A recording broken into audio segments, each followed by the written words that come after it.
Eu sou Eliana Metério, eu sou historiadora, militante do movimento de mulheres negras, do movimento feminista e do movimento LGBT desde a década de 80, ou seja, do final de 80 para 90 eu começo a minha militância no movimento negro, incorporando o movimento feminista, depois o movimento LGBT, né?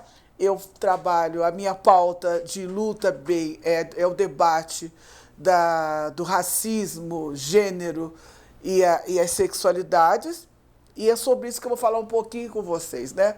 Como é que quer dizer, de acordo com o que o movimento, com o que nós estamos passando nesse momento, como nós, negros e negras, gays, lésbicas, travestis e transexuais, vamos construir novas estratégias. Quando eu digo novas, eu estou falando de acordo com esse momento que estamos passando, para fazer frente a essa luta antirracista, anticapitalista e LGBTfóbica. O que temos em comum? Nós, mulheres, negros, negras, gays, lésbicas, travestis, transexuais, bissexuais, temos tudo em comum.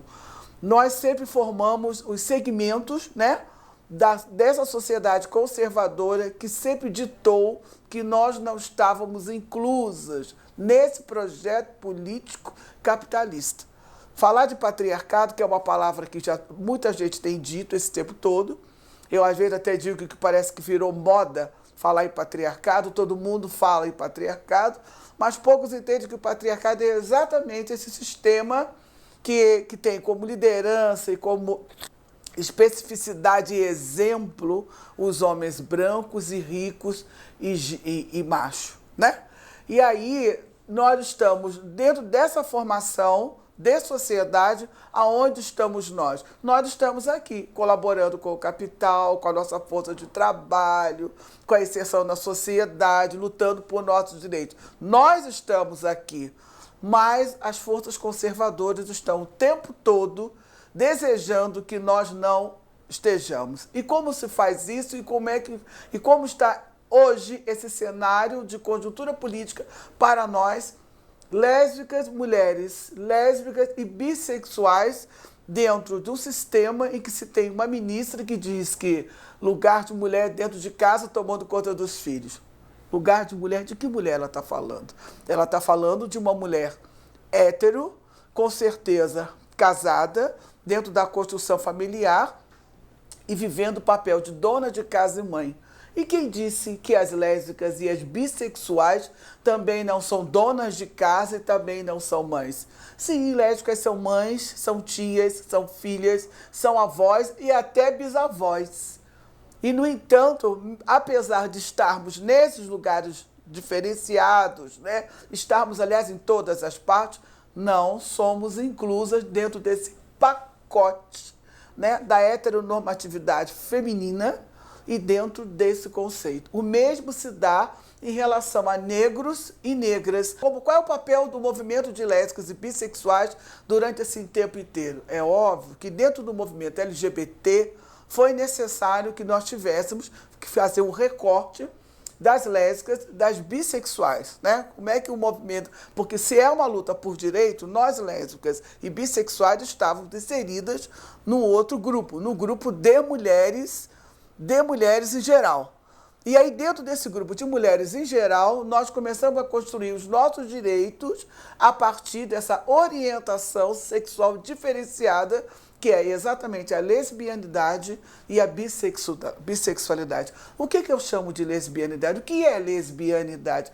Lesbianidade é quando você tem como foco do seu desejo uma outra mulher, né? E a bissexualidade é quando você tem o desejo que vai com homens e com mulheres. Lamentavelmente, esse fato da bissexualidade faz com que as mulheres que se assumem bissexuais sejam completamente discriminadas. E essa discriminação existe não só entre as héteros, mas existe também dentro do movimento LGBT. Nós precisamos falar disso. Nós precisamos dizer que mulheres bissexuais existem. Uma hora o desejo está voltado para outra mulher, outra hora o desejo está voltado para os outros homens, e é preciso que, mesmo que a gente não entenda muito isso, tem que respeitar.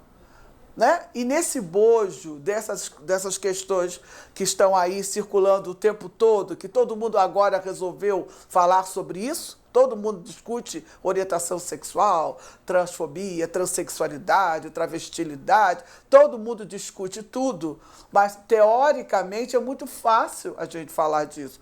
A prática e a vivência da vida dessas mulheres traz para elas uma série de discriminações. Maternidade, lesbianidade, bissexualidade se combinam perfeitamente.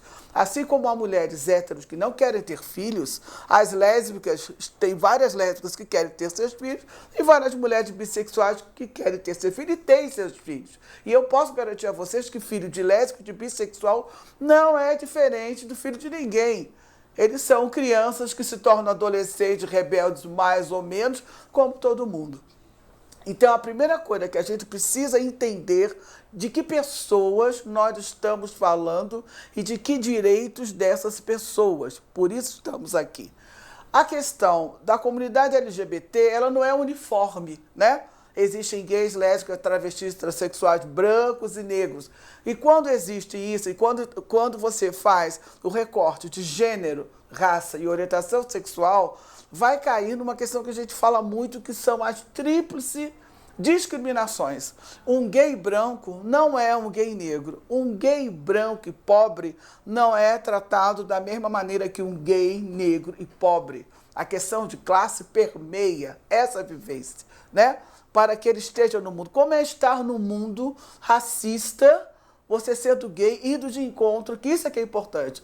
Numa sociedade machista, você é um homem negro que carrega na sua identidade todo o mito da sexualidade negra, o tempo todo, ser colocado para os homens negros, e aí esse homem é gay. E como não se entende que apenas a orientação sexual dele é voltada, faz com que ele se volte afetivamente e sexualmente para outro homem, se tira desse homem negro e gay essa sexualidade e essa coisa do machismo. Quer dizer, eles são menos homens. Não é à toa que se chamou e se chama até hoje vários gays de mariquinha, de mulherzinha. Não é à toa, porque quando um homem se declara gay ou você percebe esse fato dessa homossexualidade masculina, a sociedade já o coloca num plano inferior. Inferior que faz com que ele seja chamado inferior, com que ele seja, vamos dizer assim, colocado no mesmo platô das mulheres, porque mulher ainda é considerada inferior e ainda é considerada subalterna. O que acontece em relação às lésbicas e às bissexuais? As bissexuais são vistas por muitas pessoas como as promíscuas, né? As promíscuas que estão ora aqui, ora ali. Ou então aquelas que não se definem como se o ser humano tivesse que se definir o tempo todo, como se você tivesse obrigado a estar numa caixinha, né? Está dentro de uma gaveta. E as lésbicas são aquelas que, de acordo, novamente, com esses valores patriarcais, estão fugindo do seu papel de mulher. Mas por que fugindo do papel de mulher?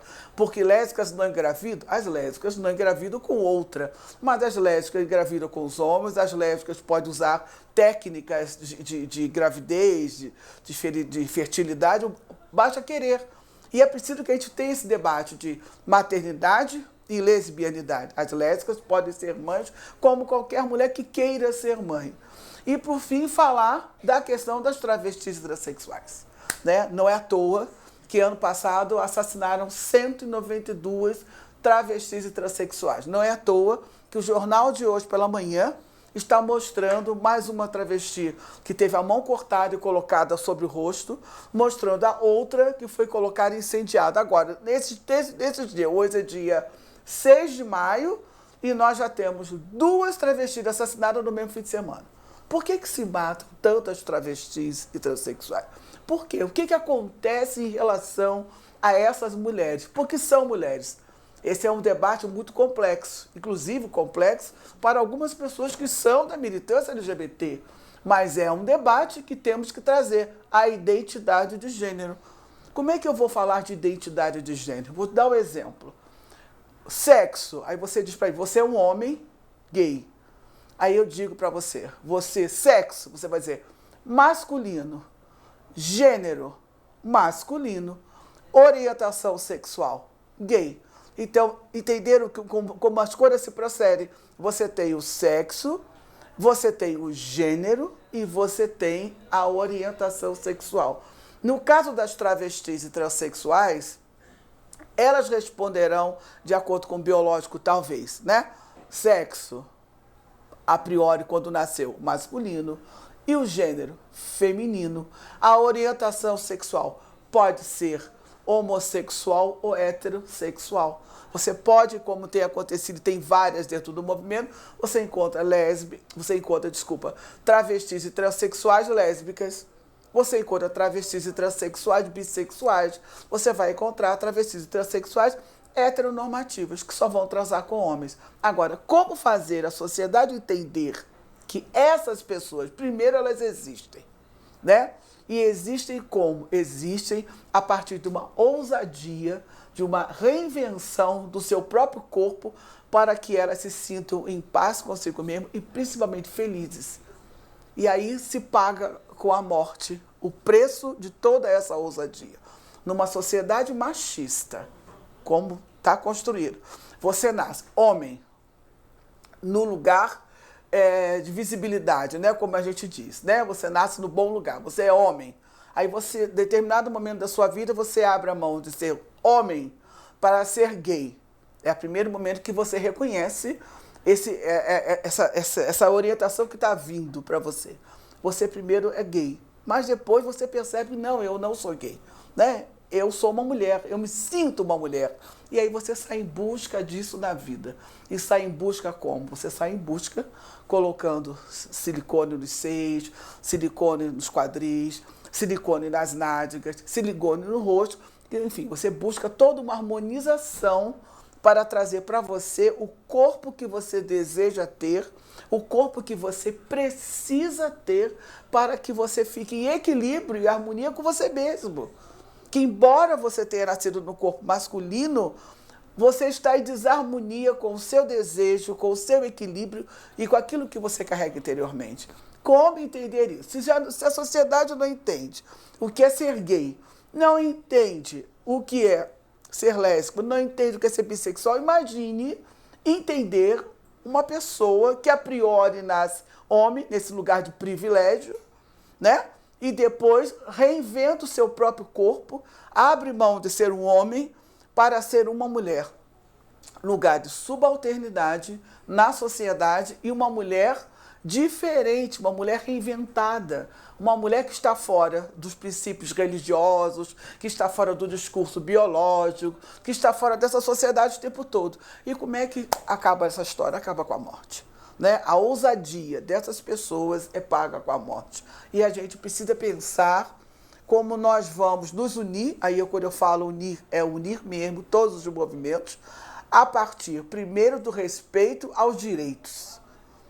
Né? Não adianta eu reclamar do racismo o tempo todo, da discriminação racial que eu sofro, se eu acho que travesti tem que morrer. Não vai adiantar você ser um gay branco reclamando o tempo inteiro da discriminação com os gays se você é extremamente racista, se você não tem o mínimo de compreensão ou de percepção do que faz, né, o que leva a uma criança estar na rua, uma criança negra ser morta por bala perdida, a polícia entrar na comunidade. Então, eu acho assim, né? O diálogo, a interlocução, a interseccionalidade, né? Essas palavras todas que a gente está usando agora, principalmente esse conceito da interseccionalidade, ele está vindo muito à tona. O que é interseccional? É exatamente aquilo que eu já expliquei lá atrás. Ser gay e negro e pobre e de religião de matriz africana. Olha as quantas discriminações a pessoa vai passar. Ele é gay, pobre e ainda é de uma religião de matriz africana, chamado, né, pejorativamente de macumbeiro, porque as pessoas também não sabem que macumba é um instrumento. Bom, como pensar em novas estratégias? Eu não digo assim, além da busca, da ampliação das nossas relações, das nossas articulações com todos os movimentos, eu acho que a gente precisa buscar uma compreensão maior entre nós, enquanto pessoa, em relação a todos aqueles que nós consideramos diferente de nós, ocupando lugares diferentes, privilegiado ou não. E é isso que eu tenho para deixar de recado para vocês hoje. Muito obrigada.